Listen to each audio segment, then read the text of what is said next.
Michelle, she should change her name to Misery Obama. That's really what I think of when Misery Obama never has a positive word to say. Never. Not about children, not about family, certainly not about her husband. By the way, before we leave this topic, here's her latest soundbite that made the rounds. This happened on June 18th, but I was off. Here it is, 39. You should have threw a boy in the mix. I would. I'm so glad I didn't have a boy. Yeah. Because he would have been a Barack Obama. It's like baby Barack. It would have been amazing. No, I would have felt for him. She just borrowed our boys. Yes, I got many. Wow. Did you catch that? She's glad she didn't have a boy because he would have been a Barack Obama. And that's a hard pass for her. This woman can't stand him. She can't. Wait a minute. Megyn Kelly took the political spotlight by storm, delivering a scorching verbal blow that sent shockwaves right into Michelle Obama's luxury wardrobe. No sugarcoating, no holding back, just a fierce critique that left the former First Lady ducking. Behind recycled speeches and hyped-up autobiographies as Megyn unleashed her brutal honesty, the polished public image of Michelle began to shatter like a flimsy mirror. If you assumed Michelle was beyond criticism, think again. Megyn didn't just question her. She dissected her with clinical accuracy. Says the bars are just different for people in life. Right. The bar was very different for your husband. Very different. And I'm sure he got into Harvard just based purely on his intellect, right? And Harvard Law School. And he was ushered into the presidency with about 2 minutes of public service behind him, right? Like a short stint in the U.S. Senate after being a local Illinois lawmaker. And he was lauded like he was this. Michelle Obama transformed her public persona into an empire by pairing every comment with a serious expression and a knowing head tilt as if even gravity leaned closer to hear her speak. Somehow, she built a massive brand by essentially encouraging people to snack on salad and wear preppy sweaters with confidence. Megyn Kelly, however, sizes up that legacy and readies her sarcasm like she's drafting an opening statement for a national trial in the court of public perception. Obama said in response to this opinion today. Of course, students on my campus and countless others across the country were and continue to be granted special consideration for admissions. Some have parents who graduated from the same school. Others have families who can afford coaches to help them run faster and hit a ball harder. Others go to high schools with lavish resources for tutors and extensive standardized test prep. So often we just accept that money, power, and privilege are perfectly justifiable forms of affirmative action, while kids growing up like I did are expected to compete when the ground is anything but level. You know what, Michelle? Same. And I'm white. I didn't have any of those advantages. Michelle's time as First Lady resembled less of a political leader and more of a high-profile wellness influencer guarded by federal agents. Her key contributions to public life included banning dessert from cafeterias and doing daytime talk shows about playground games. Megyn doesn't need scripted lines for this takedown. She's armed with years of pent-up annoyance over the nation's idolization of someone who managed to make leafy greens sound like a patriotic duty. The first one about how difficult it is for Black women like Michelle to articulate their pain. We grew up with women who weren't voicing the pain and the burden. They made it look easy. And when you make stuff look easy, people assume that you must like this. Yeah. It's okay with you, right? Right. You know, we don't articulate as Black women our pain because it's almost like nobody ever gave us permission. Every time Michelle made a public appearance, it sounded like a royal proclamation disguised as a pep talk. She'd walk on a talk show stages exuding the confidence of someone brokering peace treaties. When, truth, she was launching yet another initiative centered around kids' crafts or playground activities. I mean, because when you're thinking of victims of this awful world, you think of Michelle Obama and how terrible we've all been to her. This woman is a one-woman destitution derby. Every time we check in on her at her podcast, she is feeling sorry for herself. She is criticizing Barack Obama or this country. She never has a positive word to say about it. Megyn can barely contain her amusement as she watches the spectacle unfold. This isn't depth, it's entertainment, served with a side of health food trends. And when it came to school lunches, Michelle stormed into cafeterias like a nutrition tyrant. declared a pizza-free zone, and expected applause while students staged snack rebellions. You know it's a disaster when elementary kids treat chips like contraband treasure. Doesn't need an investigation to prove or point the evidence. Was visible in school lunch lines where healthy options meant your plate slowly dying of flavorlessness. Still at it. Still at it. And in this particular soundbite, she's got thoughts on relationships. Listen here. Relationships are long, and there are also ebbs and flows, right?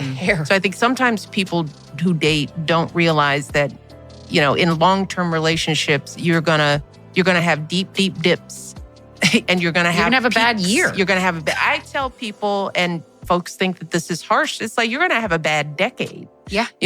I mean, I've been married to my husband for 30 plus years. I mean, the truth is, if you add it all up, even the year, if the odds were you're going to be married to your partner for 50 years and 10 of those years could be bad. Michelle liked to preach about going high while simultaneously shooting subtle shade at anyone questioning her actual achievements.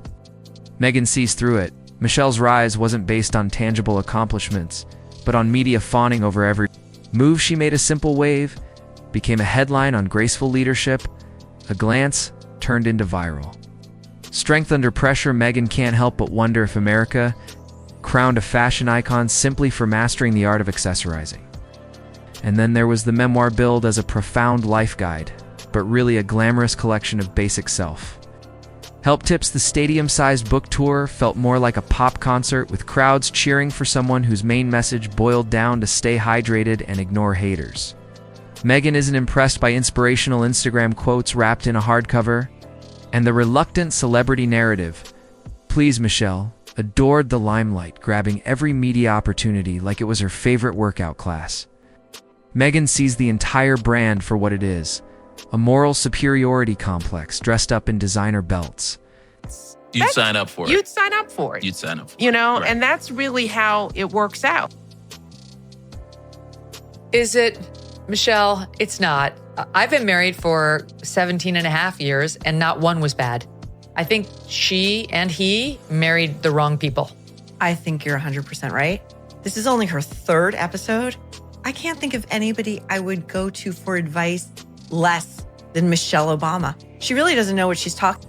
This is where Megyn starts pulling at the threads the whole Obama brand revolved around. Michelle being this untouchable wise figure floating above politics, yet behind the polished smiles were perfectly aimed. Ivy League put-downs, slicing critics with passive-aggressive finesse. Megyn recognizes. The tactic? It's the same tone you hear when someone fires you while complimenting your outfit. Then came the relatable act.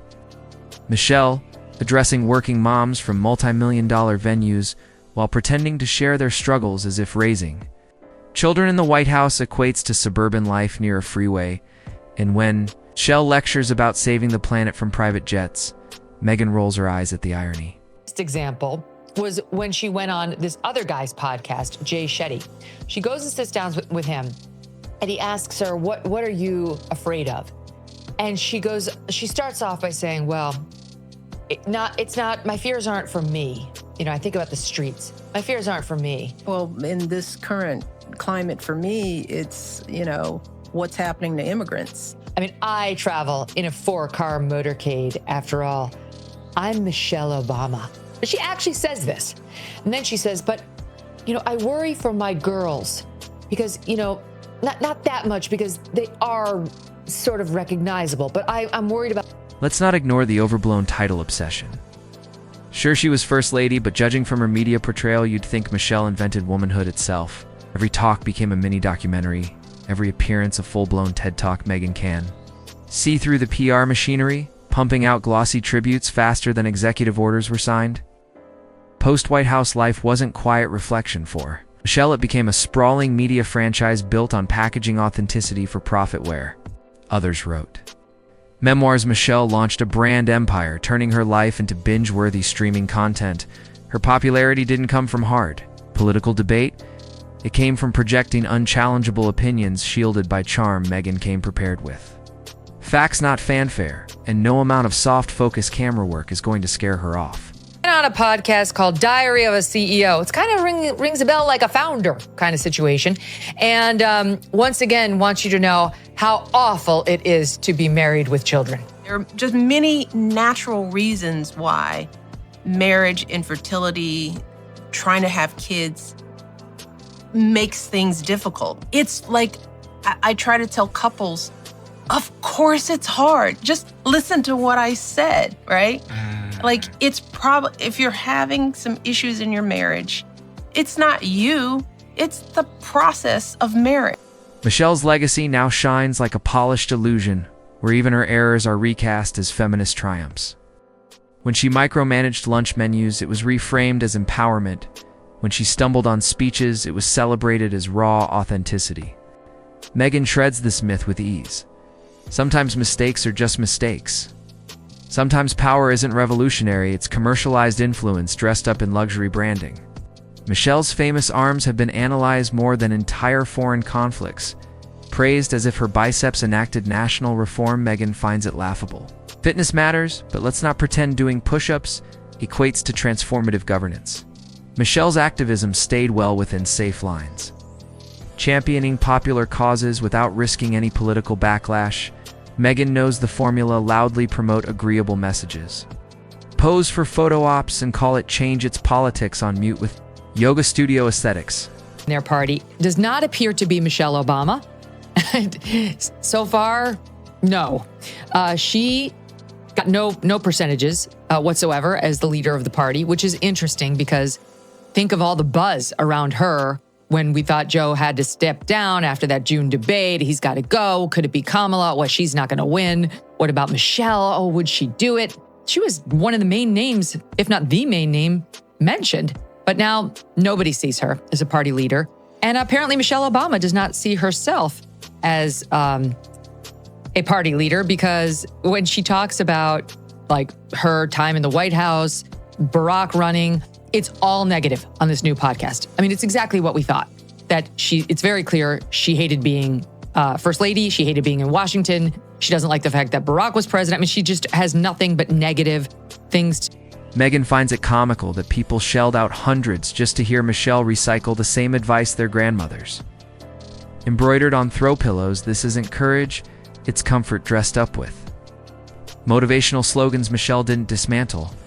Power structures she hosted, catered luncheons beneath them. Every campaign had the hollow cheerfulness of a greeting card and the intellectual depth of a networking seminar. Megyn doesn't despise Michelle, she just refuses to kneel before a personality. Brand built on safe virtue signaling and perfectly timed humility, Michelle. S-brand isn't simply celebrated, it's mass-produced, varnished, and sold back too. Americans in bite-sized inspirational quotes and glossy photo books. Megyn's not anti-positivity, she's anti-fantasy politics. Real progress doesn't come from hashtags or lunchbox slogans, and no handing out carrot sticks doesn't make anyone a political saint. Loud. This is the perfect soundbite after the discussion we just had about how the left looks at everything through this identity. You could say prism, you could also say prison, where she's talking about how women aren't allowed to articulate their pain, about how they just suck it up. You know, they don't show that. As if men never do that. Men are known, aren't they, for articulating their pain? That's what you think of when you think of men. Michelle's media coverage wasn't journalism. It was a constant group hug magazine covers turned into shrines. Flattering profiles into praise poems, she wasn't just popular, she was mythologized, portrayed like some flawless blend of social justice icon and fitness guru. But Megyn judges legacies by impact, not admiration, and Michelle's scoreboard is thinner than her nutrition plans. What's worse is how criticism became taboo, not because Michelle was a flawless, but because questioning her narrative was labeled disrespectful. Megyn isn't attacking for fun, she's simply highlighting that Michelle's legacy resembles a cardboard. Cutout treated like priceless artwork, and with those political teasers Michelle keeps dropping. Megyn sees this myth-making isn't done, it's just the trailer for a potential sequel. There's a lot in there, Glenn. That does not sound like somebody who's in favor of his run for president, or frankly, in favor of him. Like, he was smart and ambitious. Think about if that's how, like, That's why you thought that your spouse was going to run for and possibly become president. I mean, he's smart and he's ambitious. None of what Barack Obama actually ran on, right? I want to change the world. I want to heal the country, hope and change. Like, she wasn't buying it, and it doesn't sound like she buys it today. Megyn's not naive. She recognizes Michelle's coy, not interested remarks. While strategically dropping political hints, it's a playbook move. Feign reluctance to build. Anticipation without committing to scrutiny. This isn't modesty, it's marketing. Disguised as indecision, Megyn's not launching a personal attack. She's calling out the absurd pedestal Michelle's been placed on despite having a political resume that's thinner than her. Calorie-restricted menus Megyn won't sugarcoat. Truth shouldn't tiptoe around someone's charisma, especially when that charisma becomes a shield.